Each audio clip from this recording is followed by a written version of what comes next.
What is up? Welcome to another episode of the Sloppy Syndicate Show. We have the Farsight Bros in the house, New York's freshest metalcore band based out of Long Island, New York. So without further ado, let's go ahead and rock out and keep it sloppy with them.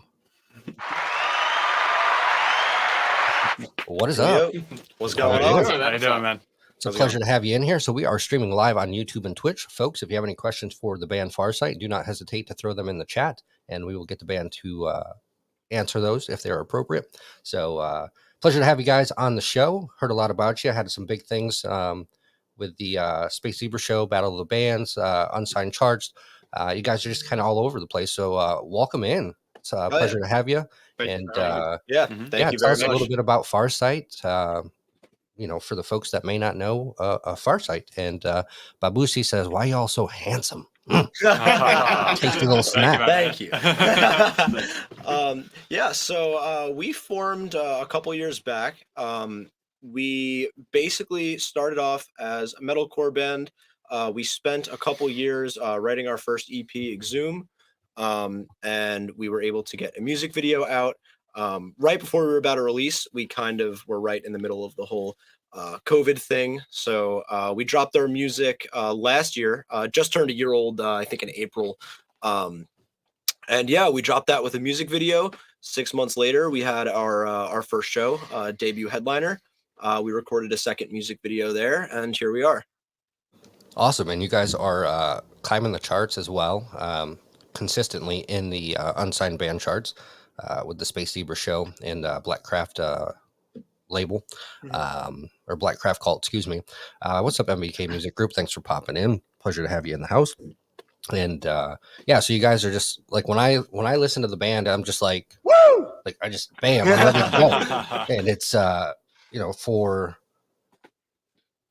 what you'd say you've been in the scene for about a year, roughly, making the music. I mean, I'm sure you've been in music your entire life at some point, but as far as the Farsight, it's been a year, and you guys are making waves within that year. So what kind of brought you guys together? What formed Farsight itself? Why don't you start? So we, majority of us met in high school, and we've gone under a different name, and we've had a couple of lineup changes. But we were kind of more of a post-hardcore band when we started like playing together. And then after a while, we picked up Villani and Johnny, and we kind of went more for a metalcore route, mostly because we never really had a screamer before. We kind of always strived to get someone who could do cleans, but once we had someone who did screams, I feel like at that point we were like, all right, let's just like go crazy and try to make stuff that's like more heavy and just fun to write, instead of trying to like do something that we're not very trying to like cater to like different crowds.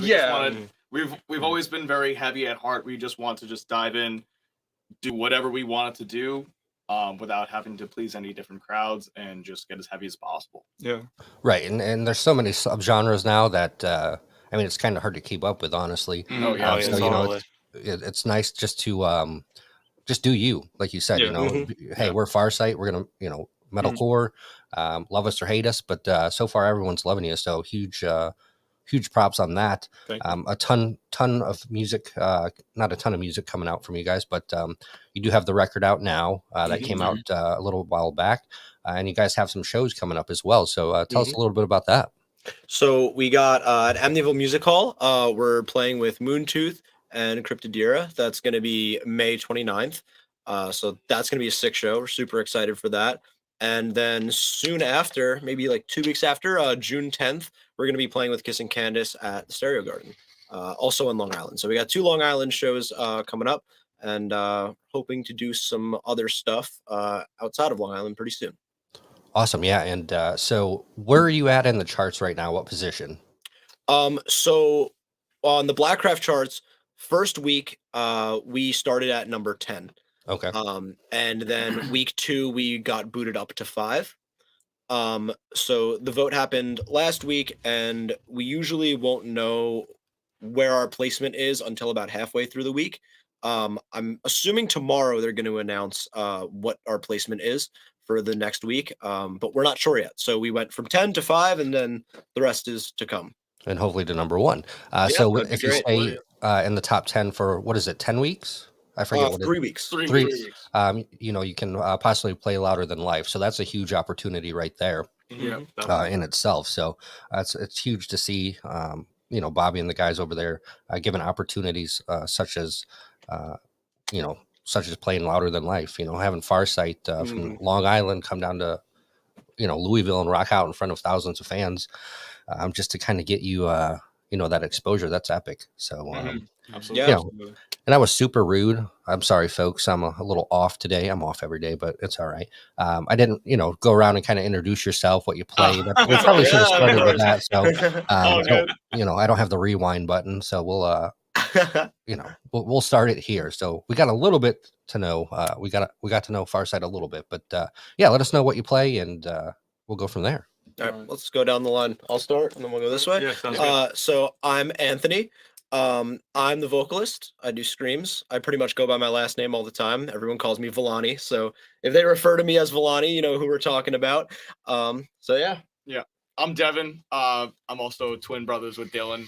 I play guitar. I'm Dylan. I play bass as well. I'm Johnny. I'm the drummer. And I'm Fish, or Matt, but people call me Fish, and I play guitar, and I also do production. Awesome. So there you go, folks. That is Farsight, and my apologies for being rude and not introducing them in the beginning, but we'll get off to a better start now. So you said you guys are twins, correct? Yes. So how often do you get mixed up in, at the show? Every single day. All the time. I had to grow my hair out just to make the difference. That's how you know. I got the long hair. He's got the short hair. Don't mess it up now. So that's pretty cool. Twins in the same band. So hell, that'd be an epic ride, with your brother, just playing in the band. So props to you guys. Thank you. So going back, I look at my musical influences when I was younger. What got you involved in music to begin with, and who are some of your influences that you would say kind of pushed you towards the music that you make? Shout out to my mom buying me All Hope Is Gone by Slipknot in 6th grade. That was the first time I got introduced to metal, and it's kind of funny because it was just so left field, it was out of nowhere. But ever since, I kind of just had a passion for that and got more invested in guitar. Yeah, I was just talking. Oh, sorry. No, you got it. I was just talking the last episode how I was 6th, 7th, 8th grade listening to Korn and Rob Zombie and stuff I probably shouldn't have listened to at that age. But again, like you said, props to mom for introducing me to some of those bands. So yes.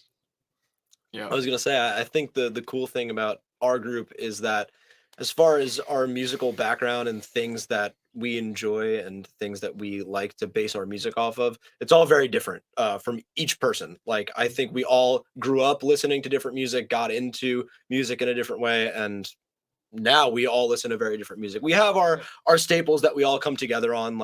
I know we all like bands, we all like Slipknot. We could definitely say things that for sure. But there's definitely some big outliers there. Yeah. I mean, when we all come from different backgrounds, the Dijons were born with a guitar in their hands. Yeah, so basically, the first time we heard Slipknot was when we were 3 years old. Exactly. Yeah. So our dad plays also, so we were always kind of surrounded by it. I literally have baby pictures of me and my brother holding guitars, and to the point where my left hand and my right hand are in the same position that I play to today, which makes no sense. But as Dylan was saying, my dad had the self-titled Slipknot VHS tape, and we watched that.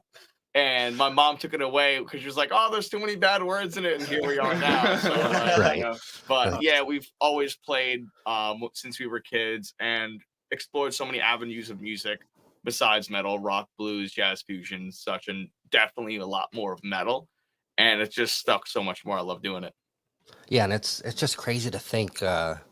I mean, we're not that old, and VHS watching Slipknot, and how the tides have changed, and now we're just it's unheard of. Probably shouldn't have. Yeah, we probably shouldn't have been listening to that for one, and two, it was a VHS or it's like a relic now. Yeah, right. It's still have it. Yeah. So it's crazy to look back, at me, growing up as like you said, you were playing guitars as far back as you can remember. You were born with them in your hand, essentially. So basically, so it's super cool just to see like a group of guys come together and make some bangers of music and see them doing what they truly have a passion for. And we can see that in your performances, the music that you guys make and everything else. Just, catch the music videos on YouTube.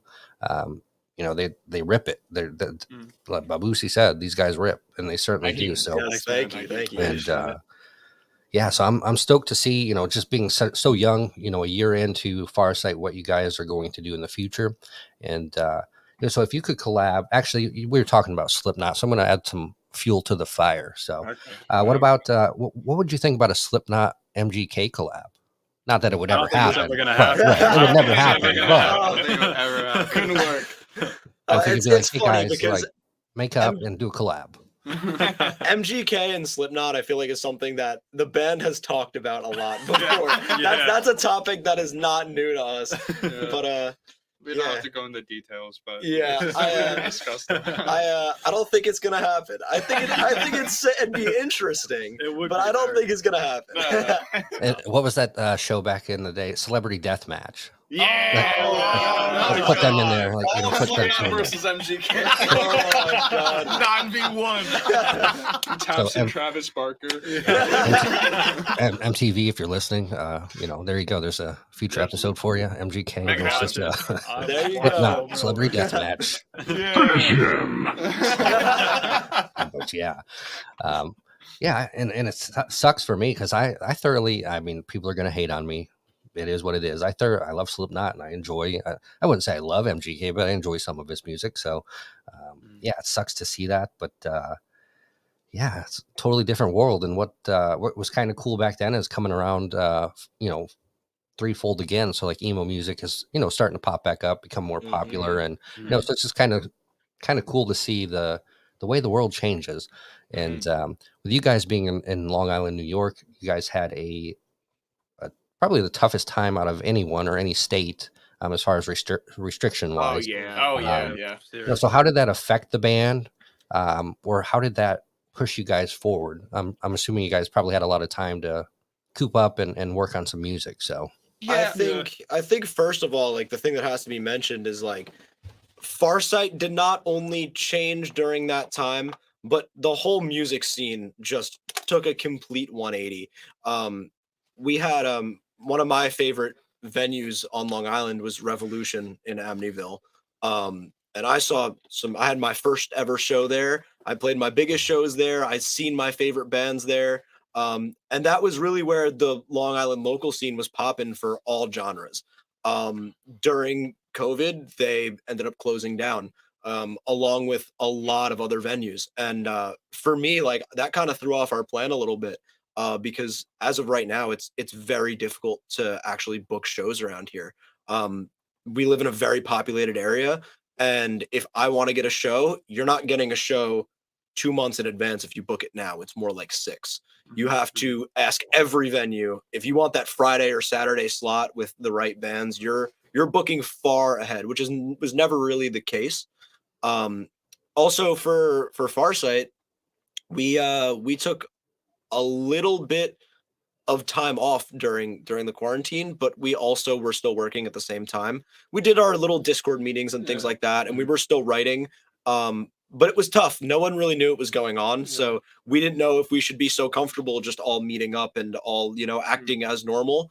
But we did get some songs out. I know you wrote one of our newer songs during quarantine. Yeah, I mean, before COVID, we were meeting in the same room and staying up till like 3 a.m. just recording stuff into a computer, but like jamming it in a live setting. And I feel like ever since quarantine happened, we had to take a more remote approach because we didn't want to, risk anyone. So we kind of played it safe, but at the same time, try to keep some kind of ball rolling. And to be honest, like coming out of it, we have some stuff written and we're pretty happy with it. So, it's not like a total loss. Like we did make it work and we made the best of it. Plus, even didn't we also get it mastered during EP mastered during. Oh yeah. Well, yeah, the whole final phase of the Exhume EP happened during quarantine because we had pretty much finished off all of the creation of the content and the website and the merch and everything. It all just had to be dropped. I remember we recorded the music video like it was like a month, before the lockdown. Yeah, like we were like very much cutting it close there. So we just had quarantine to get everything together.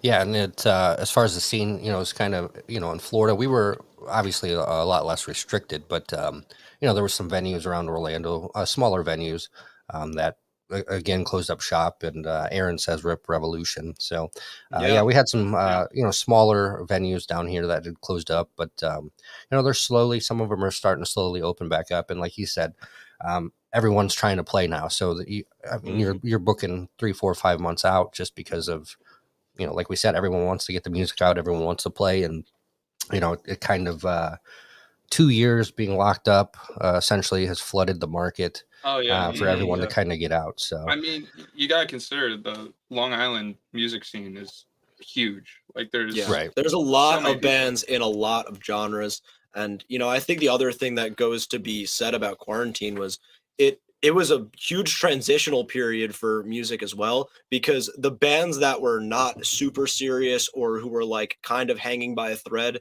they broke during quarantine. And there's a lot of bands that broke up and that are not here anymore. But quarantine was also a great opportunity for people to say, you know what, I'm stuck at home. Let me pick up my guitar and let me write songs and let me use this time to create a group. And I'm seeing that a lot of bands went away and we're seeing a lot of newer bands come.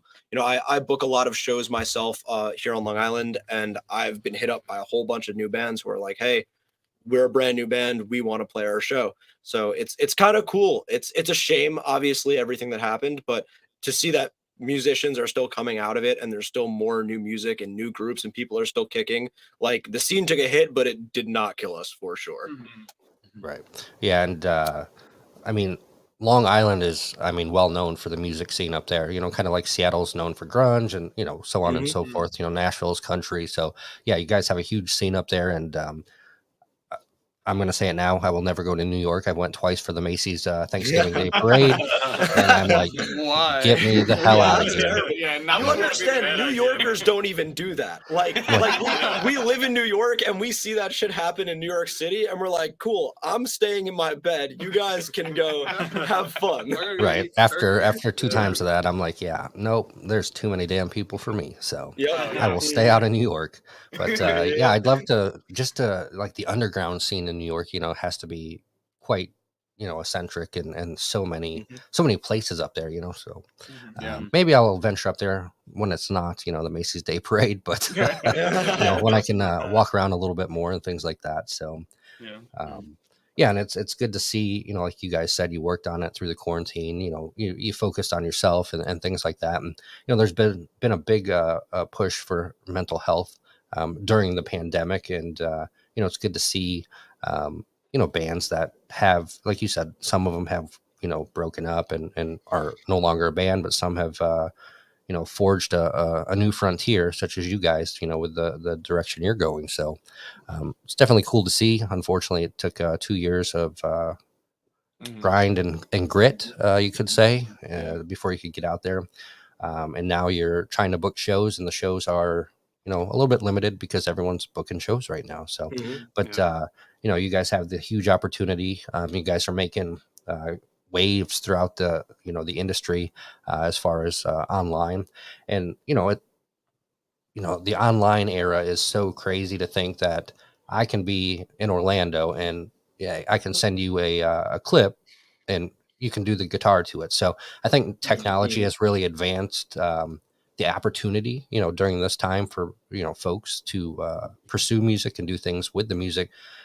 Where before you had to kind of be in the same room and same producer and kind of do your own thing as a group. So, what would you say some pros and cons are of, the digital era per se, like Spotify and things like that? I'd say with that, like it does make everything convenient, but it makes things a lot less personable. You lose that kind of like genuine fashion of everything being either more in person, you lose that kind of genuine connection that you can make with people, because you can send music anywhere, but usually what people value is genuine connections that you make with people face to face. Yeah. Because you can hand out records all you want, but unless you have a genuine conversation, no one's gonna really care. Yeah. It's become more about grabbing attention on social media, I feel, because you have to, I feel like everything you put out, whether it's a song, an advertisement, or a promotion, or even a normal post, it's like you have to keep in mind that the attention span of people using social media is a split second. Like if the first clip that they see they're not into, they're gonna scroll by, and that might have been your only shot in a decent amount of time to reach that person. So you know, you could be doing some great stuff, but you really have to utilize that first second to grab people, and it's kind of crazy. Yeah. I was gonna say, it feels like it's almost like an influx of instant gratification, where you need to constantly satisfy every single aspect at once, rather than say it was like the 80s and you're going to see like Metallica for the first time and you're hearing it from word of mouth, and to get that experience you really want to push yourself to go there, and then once you're there you get that full experience, but you almost have to recreate that whole thing online, which even no matter how much effort that you put in, sometimes, like what Dylan was saying, you might not get that personal touch still, so you have to as the band put a lot more into it to make sure that you have every aspect covered. There's just a lot of distractions today too, and like despite just social media, I think about this a lot where we living in New York and in a populated area. Like if I have a show, there's a lot to do in New York. You know, there's a lot going on. There's the city, you know, everybody's doing something, and to get people to come out to a show, it's asking a lot here. You know, like I wonder what it's like to play in some lesser populated areas where there's not big cities and not a lot going on, because I feel like people might value the show more. You know, even if it's maybe a Thursday night or a Wednesday night show, they might be like, well, damn, this sick metalcore band is coming out. Like, we're gonna go see them. We're gonna go drop everything. There's nothing better to do. But I feel like in New York, like there's like 30 things. There's 30 other things you could do. Yeah, right. And it's tough. Like it's pretty much a given. If in New York, if you're playing a Wednesday or a Thursday night show, it's tough to draw. And our debut show was a Thursday night, and we drew really well. It was really that's actually the video you showed in the beginning. That was the clip from our first show, so you could see like it popped off. But me being someone who's been booking for so many years, I was like, you know, I really hope this goes well, because it's a Thursday night, and like we were saying before, right out of COVID, that's just what I could get at the time. Right. So we're lucky. Yeah, so it definitely, you know, great perspective on it, and you know, I personally enjoy going to a show, and you know, the environment, you know, I always go back to my first concert with Korn and Rob Zombie, 1999. Oh, and, yeah, prime time, great year. And you know, I was 12, I think, 12, and you know, I'm walking into this big stadium with thousands of people, and I'm just like, the atmosphere, and then as soon as the music kicked on and the bass, it just like shook your body, and you know, just a total experience. And now that I'm older, you know, it's so much fun to go to, you know, Welcome to Rockville, and you know, it's like networking, you know, like music networking, you know, like you meet so many cool people from around the country, and make so many cool friends, that, hey, you can go visit them, they can come visit you, and it's just you know, kind of like a musical network for me, essentially. And that's what I really enjoy is, you know, meeting bands like Farsight, and, you know, when I'm in New York or they're down here, I support them. So the biggest thing you can do for, you know, unsigned band or up and coming bands is support them by going to their show, or, you know, buying a ticket to their show, even if you can't go, or you know, purchasing merchandise. All that kind of goes directly to the band. And we all know that, you know, the digital era is great, but they make pennies on a dollar per stream. And, you know, I have the link below at farsightofficial.com. And you guys have merch and stuff like that for sale. So you can always go pick up an album or a CD if they have it available. So do you have vinyls or CDs, anything? What do you have available for us to purchase? So we don't have any kind of physical copies of music right now. I feel like we're going to maybe wait for a higher demand of something like that, but it's something that we've considered for the future. But for right now, we don't have physical copies. We have a long sleeve design, a short sleeve design, both in black and white or bleached as well. We have our tickets for the next 2 shows coming up can be found on our website. And we also have guitar tabs too. So if you want to play along to the album, we have all that up there too. All parts, guitar, bass. Should we announce? Yes. Yes, Okay, yeah. so Well, I got it. so we just got a new merch design too. It's not available online yet. But we brought the box in literally 20 minutes ago. So this is something we could show. We're super hyped about it. Oh, bring it closer. Yeah, get nice and close there. Oh, That's nice. the back. So that's the I back. dig that. Yeah. And then show on the front nice and close. Yeah, I dig that. So this is here, let me see the shirt real quick. This is, I think we're calling it the Brutus tee, because it has a lot of lyrical content on it from our song Brutus.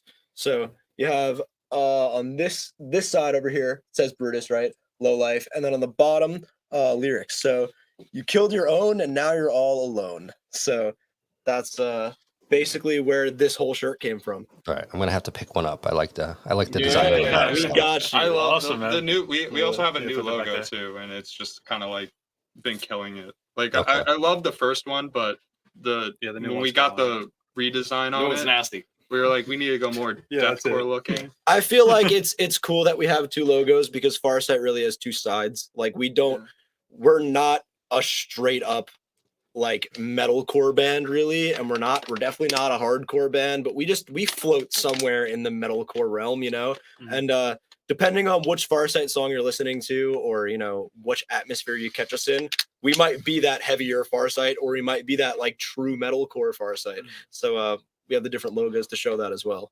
Yeah, and in this day and age, you have to keep ever evolving, with the industry itself, and then keep pushing forward and keep changing, and like new logos, new things to catch the eye. That's the business this day, this day and age. So like you said, you got to catch the attention, and take it from there. So I love that shirt. I dig it. So definitely gonna pick that up. Hell yeah. And all that goes to the band itself versus Spotify, or nobody takes their cut. That supports the band directly and helps them on tours. Obviously, if they go on a tour, it's expensive. It's not cheap. Oh, yeah. We've been planning that kind of stuff out. Yeah.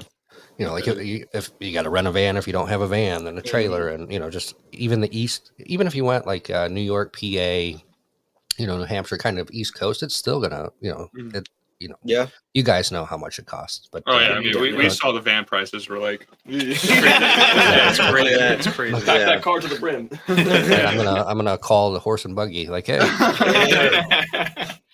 But it's just a crazy world. But yeah, it's music has probably saved my life more times than I think we probably all could say that. Music is music is our soul. Music saves, and the whole like we were talking earlier, the digital era kind of takes away from that presence. I'll say, I'm much more in tuned when I'm at a show, a live show, and just the atmosphere around versus. Oh, let me play it. I can only sing so much in the shower before the tile starts cracking at me. I'm screeching. So and then Babusi said their track Harry.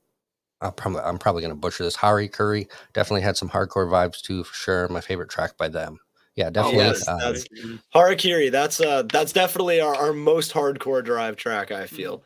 Yeah. And it was just so raw writing that track. Oh Like, my we were God. just like, dude, like what part is gonna make someone punch someone? I remember when we were writing that, we were in Johnny's basement. We were just sitting around, and I'm just like, what the fuck are we gonna write right now? So I just started jamming like the intro thing, and then Johnny starts going off, and they're like, okay, and then we stop at the dun dun dun dun dun dun. And then Fish he just jumps up. He's like, oh! I was like really trying to sit there, and I was like, what's next? What are they anticipating? And I just remember they played something. It was the bass part where it's the the bass break. Oh yeah. That part. Okay, I just came together so perfectly, man. I That was so sick. Jumped out of my seat, and I was like, absolutely, put that in right now. And then he finished the rest of the song. I remember it's been a few days. I heard that they had finished the song and Fish invited me down. He's like, all right, I'm going to sit you down. We're going to let you hear the rest of the song and just listen to it flat out. And then I'm listening through, and the song is pretty much all Rise pretty much until the drop of the break. And then as soon as that that syncopated part, then it drops, I jumped out of my seat. I was like, woo! So good. Oh, man. It was really fun making that song. It was. I also feel like something that has to be said about Harakiri is that was one of the first times as a band we really stepped away from song structure seriously. Because Solace was the first song we all wrote together, and that was also the first song we ended up releasing with the music video. But it's very structured. It's intro, there's breakdown, chorus, verse, the whole deal. But Harakiri, I was like, guys, it's a hardcore song. Just play the riffs. Let's just go. And it went off, and it worked. And definitely a rager in the mosh pit. And it takes me back to some younger days. I don't know if I can do that anymore. I've never been so scared for my life, like playing the show. It was intense. When we actually our debut show, we played the song twice because people just wanted to. People wanted to go off again, so we were like, "All right, you want more? Let's do it again." When we played it the second time, I thought I was gonna die. It got worse. People got worse the second time. I moved my pedalboard to the back of the stage, like nobody this shit. It reminds me of who was it? Was it Hatebreed? I can't remember. Pantera, somebody. It was an older festival, and there was like two sides, and then they just drop and they run into each other. Wall of death. Yeah. Only one day for that shit. But crowd surfing and moshing. I'm a little too old. I'm tired of getting hit in the mouth. Nowadays, everyone like swinging their arms and like karate kicking like ninjas. I'm just like, back in the day, we just ran into each other and crowd surfed. And if you got hit in the mouth, you got hit in the mouth. New York is known for that too. For our like really intense pits. I feel like New York really goes hard with that kind of thing. Yeah, I love the pits. I just don't like the ninjas in the pit anymore. I'm just I just want to run around and run into each other. I don't want to get sucker punched. I like going into dance, but I feel like I get so winded so quick. And I'm like, it's a lot. It's a lot. Like, how could I get so winded? Yeah, the last pit I was in, hell, damn, this was 4 years ago now. I was Welcome to Rockville. It's in Jacksonville when they had it in Jacksonville. And I mean, it's pretty close to summertime. So I literally 5 minutes, you're drenched in sweat. And that was so disgusting because everyone's sweating on you. And I'm just like, after that, I'm like, I'm good. I need to go take a shower. But, it's good times now that I'm a little bit older. It takes a little more time to heal. So my body feels it for about a week. I'm like, a grandpa over here. So, but definitely. So what's one thing you'd like the fans to know about Farsight? Other than your kick-ass band? Well, I guess we just want people to stay tuned. We have cool stuff coming up. We have a lot of stuff in the works. Obviously, we're super closely involving in the DW Presents streams and Blackcraft streams, things like that. So you can catch us on there. Like I said, we got shows coming up. If you're in the New York area, definitely come see us. We'd love to, meet people and hang out. And we're working on new music. We're expecting to, have an EP put together. Hopefully, maybe by next year we'll have something else out for everyone. And everything in between. New merch, hopefully music videos, X, Y, and Z. We're gonna have it all. So stay tuned. Yep. So it's going to be a big year for Farsight. I can see that. So keep rocking them charts, keep making the bangers, and like they said, go into support them any way you can. If you want to support them in the charts. DW Presents on Twitch. You can sign up. It's free. Give them a follow on IG, farsightofficial.com. There's so many ways that you can support the band. And if the band stays in the charts, what was it? Top 10 for 3 weeks. They get to battle it out for, they get a battle for the stage at Louder Than Life in Kentucky. So another huge opportunity for unsigned bands, undiscovered, not undiscovered, but unsigned bands to get them a little more exposure. And that's what I like to do here is kind of bring you guys on, talk to you, shoot the shit, and learn a little bit about the band, but more importantly, get you guys out there, get you noticed, and get some exposure, around the world. So the crazy part is I looked at my stats the other day where they're downloaded, and Bulgaria and Germany had quite a few downloads. And I'm like, that's unique. That's kind of, it's cool to see the map where it's kind of Yeah, pinpointed. I'm like Bulgaria and Germany, and I did see one in Russia. I'm like, nope. we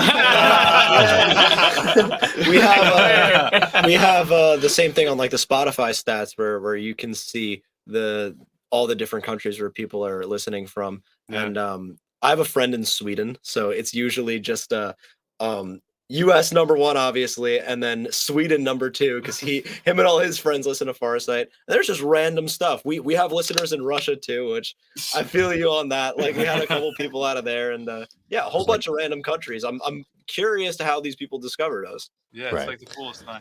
I'm like, am I getting hacked? Once I saw that, I'm like, uh-oh.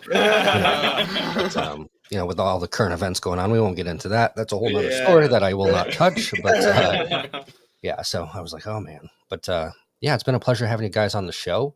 You guys are more than welcome on the show anytime. Hell, I could talk for 4 hours. Us too. I could talk all night. And so the future of the band, where do you guys see? Where do you want to go? Who would you love to open up for? I don't know, say a tour or a big festival. Like one person, past or present, could be anybody. That you would say, I want to collab with this one, or I want to play with this band.